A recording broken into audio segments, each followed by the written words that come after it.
Back at it again, baby, and we got the brother Jordan Peterson versus Michael Dyson. Let's dive right on in. Let's have you jump in on this idea of what you see as the pernicious danger of groupthink when it comes to ethnicity, when it comes to gender. Why do you think that's one of the primal sins, in your view, of quote, political correctness? Well, I think it's one of the primal sins of identity politics players on the left and the right, just to be clear about that. Personally, since this has got personal at times, I'm no fan of the identitarian right. I think that anybody who plays a game, a conceptual game where group identity comes first and foremost, risks an exacerbation of tribalism. It doesn't matter whether it's on the left or the right. With regards to the idea of group rights, well, there's a fundamental, and this is something we've fallen into terribly in Canada, not least because we had to contend with the threat of Quebec separatism, but the idea of group rights is extraordinarily problematic because the obverse of the coin of individual rights is individual responsibilities. And you can hold an individual responsible, and an individual can be responsible. And so that's partly why individuals have rights. But groups, how do you hold a group responsible? I mean, the whole idea is it's not a good idea to hold a group responsible. First of all, it flies in the face of the idea of the sort of justice systems that we've laid out in the West that are essentially predicated first on the assumption of individual innocence, but also on the possibility of individual guilt, not group guilt. We saw what happened in the 20th century many, many times when the idea of group guilt was enabled to get a foothold, let's say, in the polity and in the justice system. It was absolutely catastrophic. And so, okay, fine, group rights. Well, how are you going to contend with the alternative to that, the opposite of that? Or where's the group responsibility? And how are you going to hold your groups responsible? Well, we don't have to talk about that because we're too concerned with rectifying historical injustices, hypothetical and otherwise. And that's certainly not to say that there weren't any shortage of absolutely catastrophic historical injustices. That's not the point. The point is how you view the situation at the most fundamental level. And group rights are an absolute catastrophe, in my opinion. Come on, Michelle, come in on that point. Okay. The reason that Trump and Brexit in Britain and all kinds of nativists all over Europe are succeeding is not the triumph of the right, it's the catastrophic failure of the left. It's our fault. We absolutely... My point is not that I've turned to the right. So is that what Brexit was all about? I remember hearing stuff about Brexit. Let me know if Brexit was a political thing, like the left versus the right kind of situation. Let me know. Or anything like that, or that I'm nice and fluffy and want everybody to be decent. I'm saying fuck political correctness. Resist. Fight. If you have a point of view, fight it in the proper manner, using democracy as it should be, not channels of education, not language. You know, it's so silly.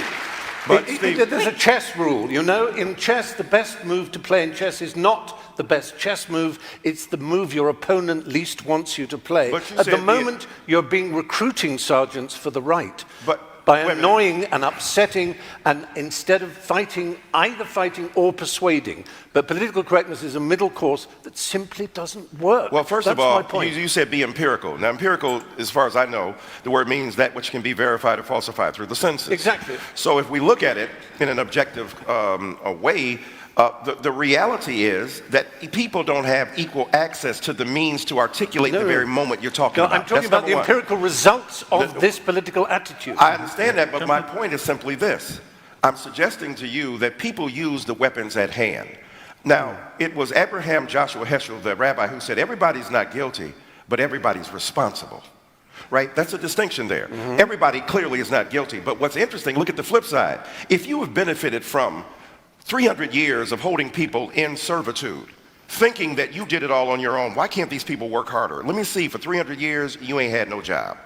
So the reality is, for 300 years, you hold people in the bands. You hold them in subordination. You refuse to give them rights. Then all of a sudden, you free them and say you're now individuals. Not having the skills, not having the skills. I'm talking about America, first of all. I'm talking about the American society, first of all. I'm talking about the Northern Hemisphere. I'm talking about every society where enslavement has existed, but I'm speaking specifically of the repudiation of individual rights among people of color in America who were denied the opportunity to be individuals. So I obviously and ideally, and I think Michelle Goldberg does too, agree with the emphasis on individuals. What we're saying to you is that we have not been permitted to be individuals. We have not been permitted to exercise our individual autonomy and authority, and the refusal to do so, to recognize me as an individual, means when you roll up on me and I'm a 12-year-old boy in a park and you shoot first in ways you do to black kids that you don't do to white kids, you are not treating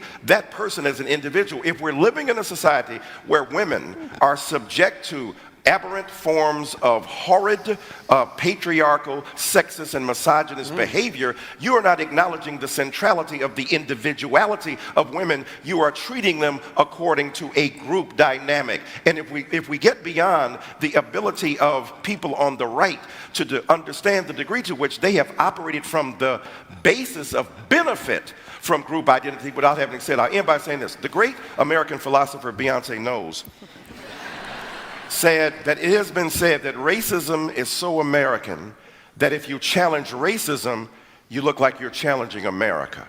We are challenging inequality. We are challenging the refusal to see me as an individual. When we overcome that, have at it, we're all on equal plane. I think it's fine. I think it's good. fine. The pot is getting stirred here. So I've got a couple of questions. So Jordan Peterson's response, I got a feeling it's gonna be fantastic. Let's find out. Let's find out. Your side spoke, so I'm going to go to Jordan, then to you, Let's Michelle. assume for a moment that I've benefited from my white privilege. Okay, so let's assume that. That's a good fine. assumption. That's what you would say. So, so let's say here. Let's get precise about this. Okay. Was that very individual of you? Let's get precise about this. Okay. Let's get precise. To what degree is my present level of attainment or achievement a consequence of my white privilege? And I don't mean sort of. I mean, do you mean 5%? Do you mean 15%? Do you mean 25%? Do you mean 75%? And what do you propose I do about it? How about a tax? How about a tax that's like specialized for me so that I can account for my damn privilege, so that I can stop hearing about it? Now, let's get precise about one other thing, okay? We'll get precise. He was like, oh yeah, you talking some good shit. A little tax? What the hell? That would never work. Precise about one other thing. Now, Precise. Yeah, precise, yes. And so, if we can agree, and we haven't, that the left can go too far, which it clearly can, then how would my worthy opponents precisely define when the left that they stand for has gone too far? You didn't like equity, equality of outcome. I think that's a great marker. But if you have a better suggestion and won't sidestep the question, so let's figure out how I can dispense with my white privilege, and so that you can tell me when the left has gone too far, since they clearly can. And that's what this debate is about political correctness. It's about the left going too far. And I think it's gone too far in many ways. And I'd like to figure out exactly how and when, so the reasonable left could make its ascendance again and we could quit all this nonsense. Okay, Michelle, go for it. Mike, I want to come to you on those, great, Michelle, on Jordan's point about how does he, in a sense, get an equal voice in this debate back if it is implied that his participation brings with it this baggage of white privilege that doesn't allow him to see clearly the issues that are before us. But that is to be complicit in the very problem itself terminologically. You're beginning at a point that's already productive and controversial. You're saying, how can he get his equality back? Who are you talking about? Jordan Peterson? Trending #1 on Twitter? Jordan Peterson with an international bestseller? I want him to tweet something out about me in my book. Jordan Peterson. Little self-promo. But he's trending because I feel like a lot of people agree with him. I personally feel like Jordan Peterson is a very, very reasonable person. I don't think he's radical in any type of way, shape, or fashion. I feel like he speaks the mind of a lot of people. A lot of people are afraid to say what he's saying because of the PC culture that we live in. And if you say anything wrong, then they try to cancel you. And Jordan Peterson doesn't give a shit about getting canceled, so to speak. So he's saying what a lot of people want to say, but they're too afraid to. And I think that's part of the reason why he's become so popular. And also, I think he mirrors a lot of people's mindset in terms of not being radical in any type of way, shape, or fashion. I don't think Jordan Peterson is radical at all. I think he's center or close to center. And I think that, like I said before in previous videos, I think that's where most people are. They sit somewhere near to the middle. That's the way I see it, but y'all let me know in the comment section. Right? This is what I'm saying to you. Why the rage, bruh? You're doing well, but you're a mean, mad white man. And you're going to get us right. And I have never seen so much wine and snowflaking. There's enough wine in here to start a vineyard. And what I'm saying to you empirically and precisely, when you ask the question about white privilege, the fact that you ask it in the way you did, dismissive, pseudoscientific, non-empirical, and without justification, the truth is that white privilege doesn't act according to quantifiable segments. It's about the degree to which we are willing as a society to grapple with the ideals of freedom, justice, and equality upon which it's based. Number two, what's interesting to me, you're talking about not having a collective identity. What do you call a nation? Are you Canadian? Are you Canadian by yourself? Are you an individual, or are you part of a group? When America formed its union, it did so in opposition to another group. So the reality is that those who are part of group identities in politics deny the legitimacy and validity of those groups and the fact that they have been created thusly, and then have resentment against others. All I'm asking for is the opportunity. The quotation you talk about, the difference between equality of outcome and equality of opportunity, that's a staid and retried argument, hackneyed phrase, derived from the halcyon days of the debate over affirmative action. Are you looking for outcomes that can be determined equally, or are you looking for opportunity? If you free a person after a whole long time of oppression and say now you are free to survive, if you have no skills, if you have no quantifiable means of existence, what you have done is liberated them into oppression. And all I'm suggesting to you, Lyndon Baines Johnson, one of our great presidents, said, if you start a man in a race 100 years behind, it is awfully difficult to catch up. So I don't think Jordan Peterson is suffering from anything except an exaggerated sense of entitlement and resentment, and his own privilege is invisible to him, and it's manifest with Life isn't completely fair. That's life. It's part of it. So what we didn't start at the same... Oh my God. Good one. So what we didn't start off in the same financial situation. A lot of people don't. Not every white person starts off rich. I'm sorry if y'all hear her pooping. We have been doing this for years, and it hasn't gotten us anywhere. And y'all know the old saying, to quote a white privileged man, the definition of insanity is doing the same thing over and over again and expecting a different result. I wish I could talk to some people and drill it in their head. Nobody cares. Work harder. That should be a saying that's everywhere. So what if you started, if the other person got a head start in the race? So fucking what? Figure it out. Suit up and lace your boots up. Let's get to work. I don't know. Maybe I'm totally wrong. Y'all let me know in the comment section, but that's just the way I feel. lethal intensity and ferocity right here on stage. Jordan, I'm going to have to let you respond to that if you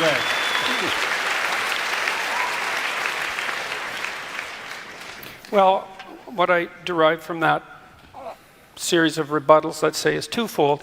The first is that saying that the radical left goes too far when they engage in violence is not a sufficient response by any stretch of the imagination, because there are sets of ideas in radical leftist thinking that led to the catastrophes of the 20th century, and that was at the level of idea, not at the level of violent action. It's a very straightforward thing to say you're against violence. It's like being against poverty. It's like, you know, generically speaking, decent people are against poverty and violence. It doesn't address the issue in the least. And with regards to my privilege or lack thereof, I mean, I'm not making the case that I haven't had advantages in my life and disadvantages in my life like most people. You don't know anything about my background or where I came from, and it doesn't matter to you because fundamentally I'm a mean white man. That's a hell of a thing to say in a debate.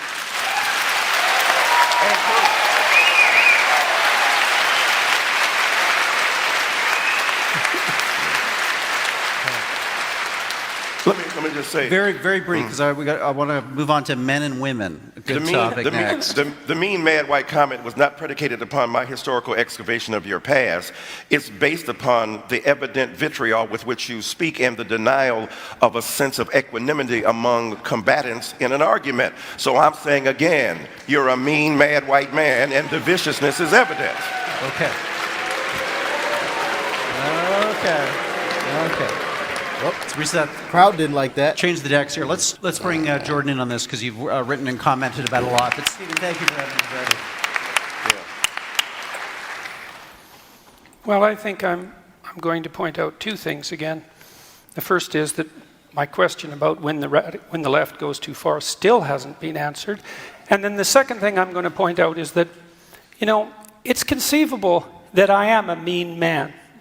You know, I mean, maybe I'm... Is this audio like off? Like his mouth is moving at a different time than what I hear coming out. What the hell? Meaner than some people and not as mean as others. I think that's probably more the case. But I would say the fact that race got dragged into that particular comment is a better exemplar of what the hell I think is wrong with the politically correct left than anything else that could have possibly happened.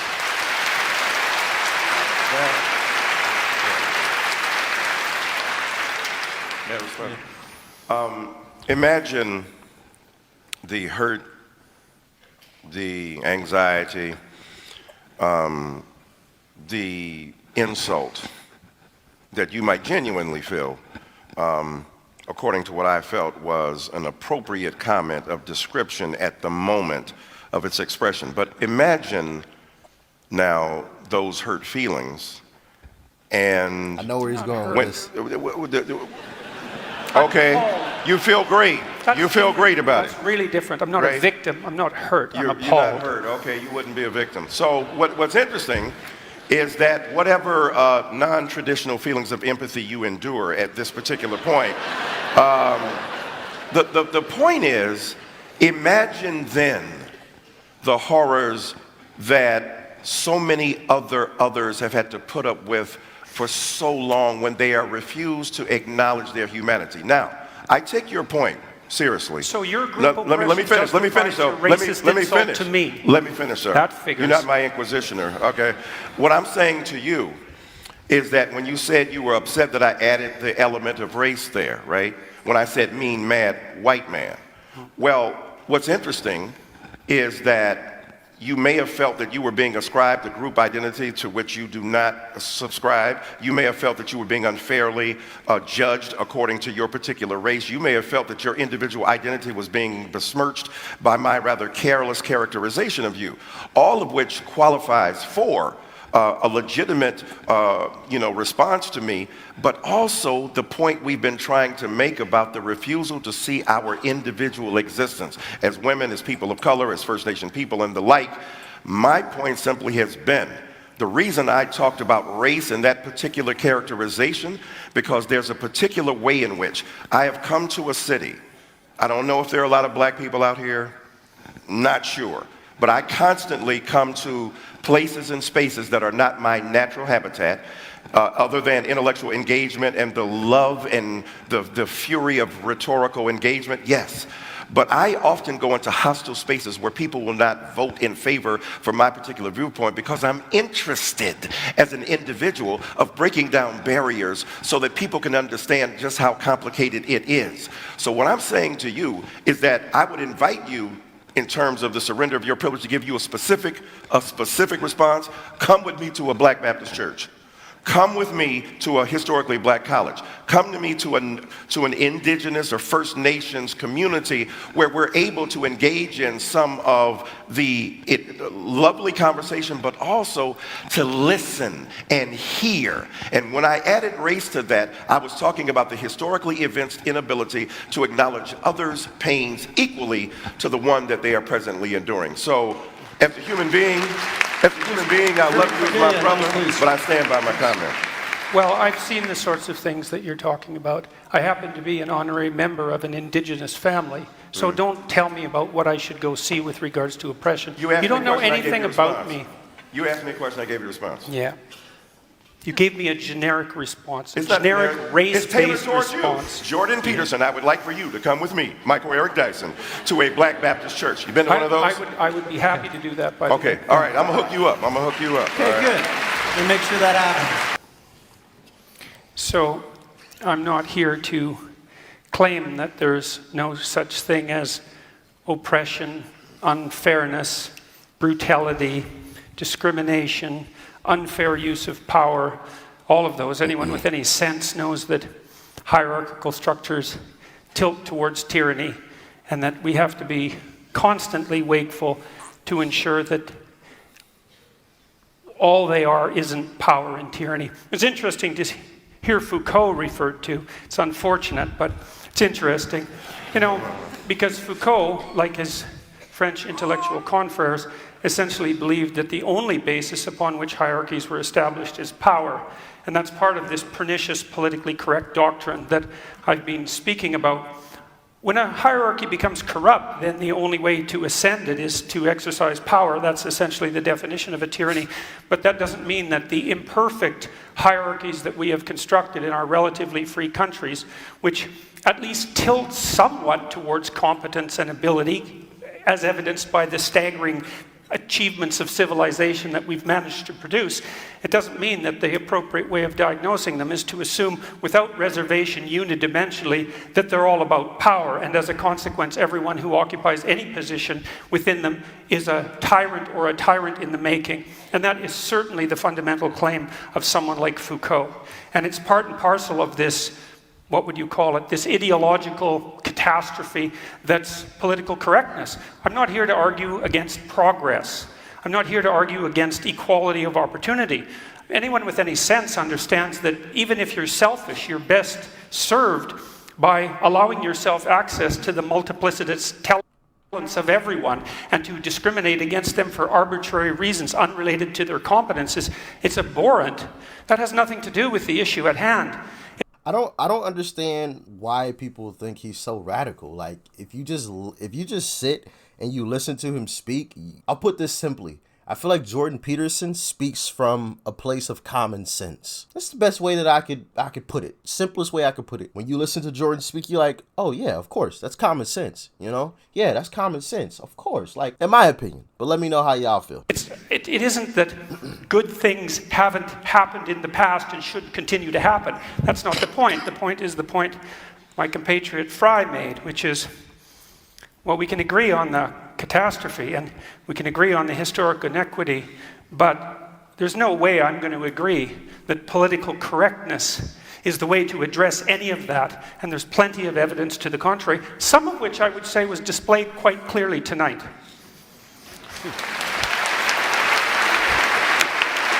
And that is my time. For one, I feel like Michael Dyson said a lot. I felt like he rambled on quite a bit. But also, like, was he right in some of the things that he said? Yeah, sure. And I find that people that are losing arguments or debates, they resort to, like, the name calling and the belittling and, like, just the childish things. And it's always a bit interesting to watch that unfold. People come into a debate all peaceful, you know, and then once they start losing, all that shit goes out the fucking window, and it is some of the funniest stuff or craziest stuff to watch. But also, I don't see how anyone could call Jordan Peterson a radical. He acknowledged Michael's statements, and he even agreed that some of them do exist, but like at a certain point, that victim mentality isn't gonna get anybody anywhere. You know, suit up and lace your boots up and let's all get to work. Let's all love each other. Let's all work together. Stop the name calling and the blaming and the victim mentality. But maybe I'm wrong on this. Y'all let me know how you feel about it in the comment section below. Smack that like button. It greatly helps the channel out. Would really, really appreciate it. Hit that subscribe button if you're new, and hit that bell button too so you know when all these videos drop. All right, and go and join the new Discord server. It's the first link down below. Peace and love. I'm out.